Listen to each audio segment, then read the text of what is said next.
আপনাদের বেতন দেওয়া হয় 3600 টাকা। আমার তো মনে হয় একজন মেম্বারের পান আর ওই চা খাইতেও বোধ হয় 4-5 হাজার টাকা মাসে চলে যায়, আরও বেশি লাগে বোধ হয়। কারণ মেম্বাররা যেহেতু জনগণের সাথে বেশি কানেক্টেড, একটা হোটেলে ঢুকলে দেখা যায় 2, 4, 5, 10 জন, আর মেম্বার সাহেব তো একা চা খাইতে পারে না, তাদের নিয়েও খাইতে হয়।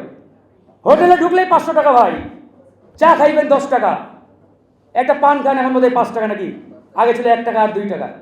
তাহলে চিন্তা করেন 10 জনকে নিয়ে চা খাইতে গেলে তো 200 টাকা চলে যায়। তাহলে আপনি এই মেম্বারদের যে সম্মানী বলেন, ভাতা বলেন, যেটাই বলেন, এই 3600 টাকা দিয়ে কি হয়?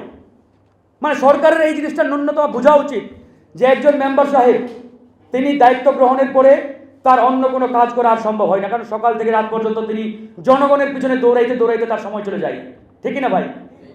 না পারেন ব্যবসা করতে, না পারেন অন্য কোনো চাকরি করতে, সুযোগ নাই। তাহলে এই 3600 টাকা দিয়ে আপনার কি হবে? পান বিড়ির টাকাই তো হয় না। বাধ্য হয়ে জনগণের ওই অনেক সময় দেখা যায় বিভিন্ন সময় নিউজ আসে চালের টাকা বিক্রি করে, ওটা বিক্রি করে। এটা তো সরকার করতে বাধ্য করে আপনাদের।